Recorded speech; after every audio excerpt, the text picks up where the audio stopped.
اور یہ راشد منہاس کی دوسری سولو فلائٹ تھی. سولو ہم اس فلائٹ کو کہتے ہیں جب ایک پائلٹ اکیلا جہاز پہ جاتا ہے. جب انسٹرکٹر کے ساتھ ہوتا ہے وہ ڈوئل ہوتا ہے یا انسٹرکشنل ہوتا ہے. تو یہ اس جہاز پہ دوسرا مشن تھا ان کا. اور اس دن بھی کہتے ہیں کہ ان کا مقصد بنگالی پائلٹ کا یہ تھا, جو بیک گراؤنڈ آپ نے پوچھا وہ یہ تھا کہ ایک جہاز کو اگر ہندوستان لے جایا جائے گا تو ایک تو پاکستان کے لیے ندامت ہوگی, ڈاکومنٹس کو جو بھی سیکریٹ اگر وہ ساتھ لے جا رہے ہیں تو وہ انڈیا کے حوالے ہو جائیں گے, اور سب سے بڑی بات انٹرنیشنل کمیونٹی میں بڑی امبیرسمنٹ ہوگی, اور یہ مسئلہ بہت اجاگر ہوگا کہ دیکھیں جی ایک فائٹر جہاز اپنا ہی پائلٹ, کیونکہ اس وقت تو وہ پاکستانی تھے, وہ ڈیفیکٹ کر کے غداری کر کے دوسرے ملک میں چلا گیا. تو وہ حکومت پاکستان کے لیے پرٹیکولرلی اور ایئر فورس کے لیے بہت امبیرسمنٹ ہوتی ہے انٹرنیشنل اسٹینڈرڈس کے حساب سے. تو یہ راشد منہاس نے اس کو سر آپ نے بیک گراؤنڈ تو بتا دیا, مقاصد بھی بتا دیے کہ دشمن کے عزائم کیا تھے, اور راشد منہاس نے یقیناً بڑی بہادری کے ساتھ خاک میں بھی ملائے. بلو برڈ کی کیا کہانی ہے, یہ مشن کوڈ اور یہ اس کے حوالے سے بھی کچھ بتائیں. یہ ریڈیو کا کال سائن ہوتا ہے جی, کیونکہ جب میں ایز اے خالد چشتی جہاز میں اڑتا ہوں تو میں اپنا نام یوز نہیں کرتا, ہم ایک کوڈ ہمیں ایشو ہوتا ہے. وہ اس دن راشد منہاس کا کال سائن تھا بلو برڈ 166. جی, یہ ان کی فلائٹ نمبر سمجھ لیں, وہ فلائٹ نمبر تھا, اور وہ اس کے تحت اڑ رہے تھے جب آپ ریڈیو کال یوز کرتے ہیں. تو جب انہوں نے پہلی کال دی تھی, جب ان کے انسٹرکٹر نے اوور پاور کیا, اس جو جس کاکپٹ میں وہ بیٹھے اس میں پیراشوٹ بھی نہیں تھا, ان کے پاس اپنی بھی فلائنگ کٹ نہیں تھی انسٹرکٹر کی, وہ ویسے ہی بیٹھ گئے تھے اور کنٹرول سنبھال کے اوور پاور کر کے ٹیک آف کر گئے. جو ہی انہوں نے ٹیک آف کیا تو ایئر ٹریفک وہ اتنا لو تھے بیکاز پیراشوٹ نیچے آپ کے سیٹ پہ ہوتا ہے, تو وہ نہیں تھے, وہ زمین پہ نظر بھی نہیں آئے کسی کو کہ ایک پائلٹ اور پیچھے بیٹھا ہوا ہے, بیکاز وہ سیٹ پیراشوٹ کیونکہ کافی اونچا ہوتا ہے اس کی وجہ سے وہ بہت لو تھے. اور جب وہ ٹیک آف کر رہے تھے تو اس کے بعد انہوں نے against the air traffic instruction دوسری طرف مڑنا چاہا. صحیح, وہ بھی آبزرو ہوا. اتنی دیر میں انہوں نے ایک دو کالیں دی, لیکن راشد منہاس نے پہلی کال دی کہ بلو برڈ 666 از بینگ ہائی جیکڈ. تو یہ وہ اس کا بیک گراؤنڈ کال سائن ہے. اور اس کے بعد ایئر ٹریفک کنٹرول نے بھی, اور جو ہمارے ریڈار تھے انہوں نے بھی اس کو, بائی نیم نہیں ہوتا عام طور پہ, تو وہ یہی کالیں ہم دیں گے اس کو کہ Blue Bird 666 what is your position اور یہ وہ. لیکن اس کے بعد انہوں نے ریڈیو پہ کوئی کال نہیں دی. ان کی ٹوٹل 3 کالیں ہیں کریش سے پہلے. مسرور ایئر بیس جو کراچی کا بیس ہے وہاں سے کوئی 90 کلومیٹر دور جا چکے تھے ٹورڈز انڈین بارڈر, اور کوئی 45 کلومیٹر بھی فاصلہ رہتا تھا جب انہیں جہاز کریش ہوا. صحیح. Sir since you been associated with one of the best air forces in the world, تو میں یہ مائنڈ سیٹ جاننے کی کوشش کرنا چاہتا ہوں, وہ جذبات جاننے کی کوشش کرتا ہوں کہ 20 سال کی عمر کا ایک نوجوان پائلٹ ہے, پورا کریئر نظر آ رہا ہے, فیملی نظر آ رہی ہے, پوری لائف نظر آ رہی ہے, دوست یار نظر آ رہے ہیں. ایسا کیا ہوتا ہے ایسی سچویشن میں کہ آپ وطن کی خاطر جہاز کا رخ موڑ دیتے ہیں زمین کی طرف؟ میں اکثر لوگوں کو, یہ بڑا اچھا سوال ہے آپ کا, اور اس سوال کے جواب میں اکثر میں لوگوں کو یہ کہتا ہوں کہ جوائننگ پاکستان ایئر فورس اور particularly becoming a fighter pilot is neither a profession neither a job, it's a passion. تو یہ کوئی وہ جاب سیکر نہیں ہوتے ہم لوگ. میں ہمیشہ یہ کہتا ہوں جب آپ بڑے ہوتے ہیں اور کچھ لوگ جاب, میں ان کے خلاف نہیں کہہ رہا, لیکن جو ایئر فورس میں جوائن کرتے ہیں وہ جاب سیکنگ کے لیے نہیں کرتے, وہ پیشن کے لیے کرتے ہیں.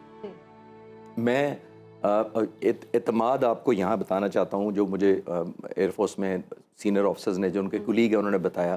وہ کہتے ہیں کہ جب پہلی دفعہ راشد منہاس کی والدہ کو پتہ لگا کہ راشد منہاس کا جہاز کریش ہو گیا, تباہ ہو گیا, تو انہوں نے اس لیے نہیں بے یقینی کی کہ راشد منہاس چلا گیا. انہوں نے کہا کہ وہ اتنا پرجوش اور جذبے سے بھرا ہوا تھا, وہ اپنا جہاز کیسے تباہ کر سکتا.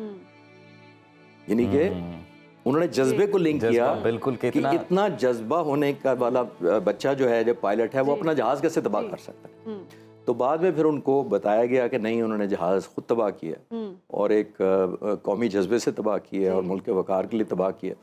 تو یہ ایک آپ کی بات صحیح ہے کہ اگر آپ یونیورسٹی کسی میں چلے جائیں تو 20 سال کے بچے آج کل بی بی اے اور یونیورسٹی میں پڑھ رہے ہوتے ہیں, سٹارٹ ہوتی ہے, بالکل سٹارٹ ہوتی ہے. تو وہ 17 سال کے چلے گئے, اور تقریباً 7 بہن بھائی تھے. اور میں ان کے بھائی کا ایک دفعہ انٹرویو پڑھ رہا تھا, تو وہ واقعی کہتا تھا کہ کوئی 14-15 سال کی عمر میں اس کو کوئی کام نہیں تھا سوائے جہازوں کے ماڈل خریدنا, جہازوں کی کتابیں پڑھنا. یہاں سے مجھے یاد آیا, ہمارے نا ٹیچرز ہمیں جب ہم اسکول لیول سے ہی پڑھتے آ رہے ہیں ان کے بارے میں, اور آج تک پڑھ ہی رہے ہیں, اور ایسی بے مثال مطلب ایک ہستی ہیں.